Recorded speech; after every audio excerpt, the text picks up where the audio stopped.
Hi friends, welcome to Warangal Venu YouTube channel. ఈ రోజు మేము కూటంచి కొమ్మలకి అయితే రావడం జరిగింది మా ఫ్యామిలీ తోటి. సో కూటంచి కొమ్మల లక్ష్మీ నరసింహస్వామి టెంపుల్ ఏ విధంగా ఉంటది ఏంటి అనేది ఎక్స్ప్లోర్ చేయబోతున్నాను. చూడండి ఫ్రెండ్స్. మాకు కావాల్సిన వస్తువులన్నీ ప్యాక్ చేసుకొని ఆలయానికి అయితే ఆటోలో బయలుదేరడం అయితే జరిగింది.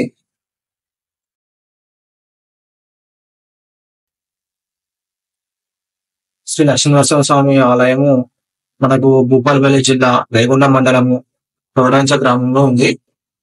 భూపాలపల్లి నుండి మనకు ఈ ఆలయం అయితే 25 కిలోమీటర్స్ దూరంలో ఉంటుంది. అదే పరకాల నుండి అయితే మనకు 20 కిలోమీటర్స్ దూరంలో ఉంటుంది. వరంగల్ నుండి అయితే మనకు ఆల్మోస్ట్ 55 కిలోమీటర్స్ వస్తుంది.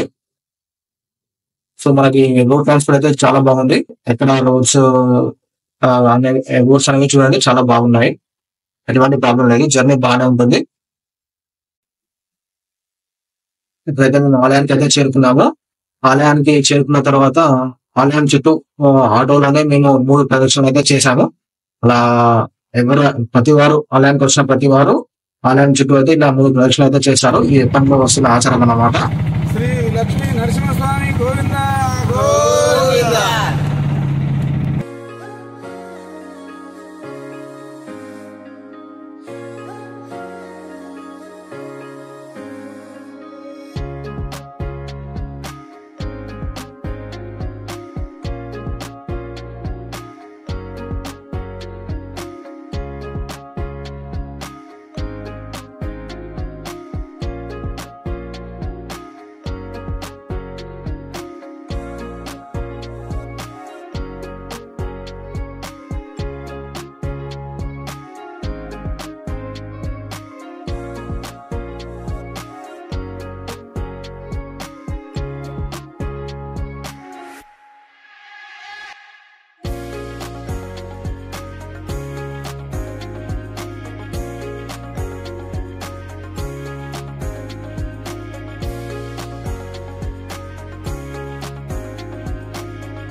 దుర్బుద్ధి గల దానవుని శిక్షించే నెపంతో సగం మనిషిగా సగం మృగంగా గోచరిస్తాడు శ్రీ లక్ష్మీ నరసింహస్వామి. జయశంకర్ భూపాలపల్లి జిల్లా రేగొండ మండలంలోని కొరవటాంచ గ్రామంలో శ్రీ లక్ష్మీ నరసింహస్వామి ఆలయం ఉంది. కొరవటాంచ లక్ష్మీ నరసింహస్వామి ఆవిర్భావానికి ఒక ప్రత్యేక చరిత్ర ఉంది. అదేంటో మనం తెలుసుకుందాం రండి. గ్రామ పెద్దకు కలలో స్వామివారు దర్శనమిచ్చి ఇప్పుడు స్వయంభుగా ఉన్న స్వామి స్థానంలో ఓ పెద్ద పుట్ట లోపల తాను ఉన్నానని చెప్పారట. స్వామికి వెలికి తీసి ఆలయ నిర్మాణం చేసి నిత్య పూజలు జరిపించమని సూచించారట. మరుసటి రోజు గ్రామ ప్రజలందరూ కలిసి మంత్రయుద్ధంగా పూజలు చేసి కొడవలతో పుట్టను కదిలించి చూడగా అక్కడ శ్రీ లక్ష్మీ నరసింహస్వామి ప్రత్యక్షమయ్యారు. అలా చేస్తున్న క్రమంలో కొడవలి వంగడం జరిగింది. ఆనాటి నుండి ఈనాటి వరకు ఆ గ్రామానికి కొడవలి వంచగా పేరు వచ్చింది. కొడవలి వంచ కాస్త కొడవటి వంచగా పిలువబడుతుంది. శ్రీ లక్ష్మీ నరసింహస్వామికి మల్లె మాలలు, పట్టు వస్త్రాలు, తులసి దళ మాలలతో సుందరంగా అలంకరిస్తారు. గోవింద గోవింద.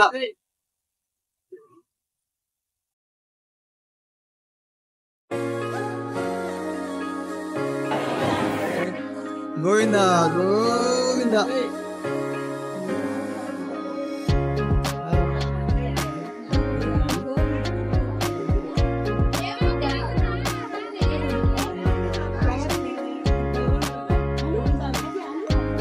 గోవింద గోవింద అనురాధ.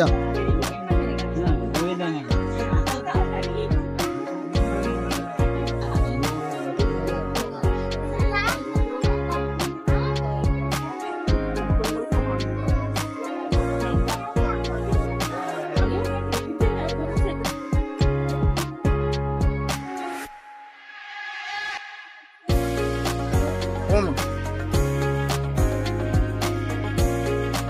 అది అది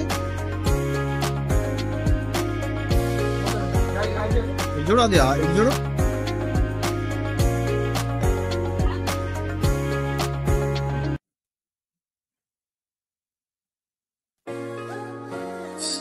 ఆలయం లోపల అయితే చూడొచ్చు ఏ విధంగా ఉందనేది. అక్కడ చూడండి, అక్కడ మనకి విష్ణుమూర్తి అవతారము కనబడుతుంది.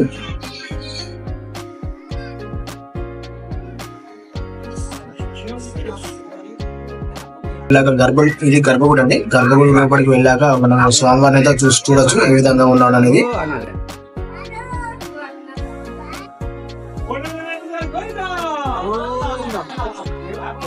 చూడాలి, కొంచెం క్లారిటీ ఉండకపోవచ్చు, అది అన్ని అర్థం చేసుకుంటాను. అది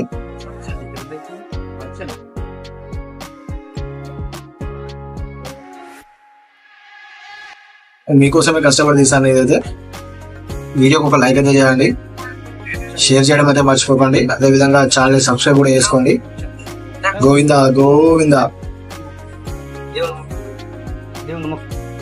దర్శనం చేసుకుని అయితే బయటికి రావడం జరిగింది. తర్వాత ప్రసాదం ఇక్కడ అందరం కూర్చొని ప్రసాదం అయితే తీసుకోవడం జరిగింది.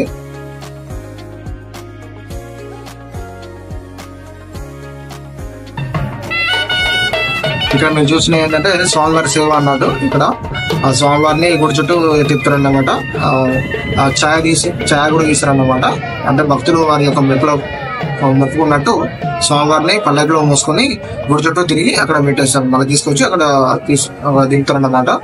ఛాయ కూడా తీస్తారు. వాళ్ళ యొక్క మొక్కులను అయితే నెరవేర్చుకుంటారు. చూడవచ్చు మీరు ఇక్కడ స్వామివారిని ఎంత బాగా ఊరేగిస్తున్నారో. పల్లకిలో వాయిద్యాలతో మనం స్వామివారి ఊరికి తీరొచ్చు. ఇక్కడ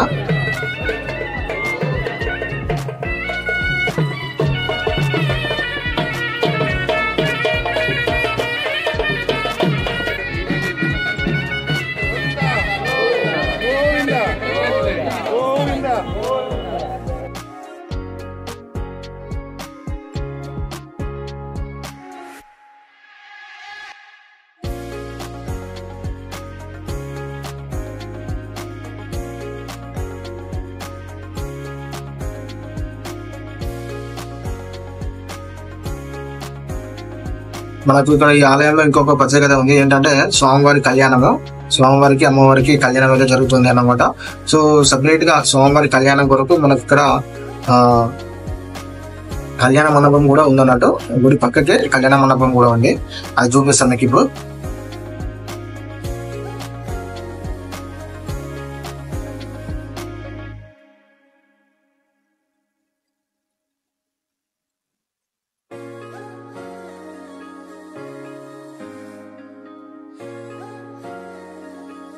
చూడండి గర్భగుడి.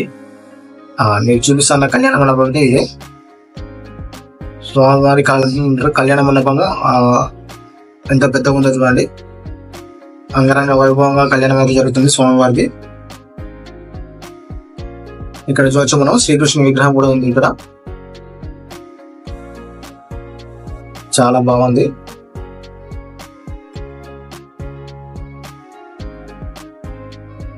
దర్శనం అయిపోయాక గుడి నుండి ఒక 5 కిలోమీటర్స్ దూరం అయితే రావడం జరిగింది. అక్కడ ఒక చెట్టు నీడకైతే ఆటో ఆపుకొని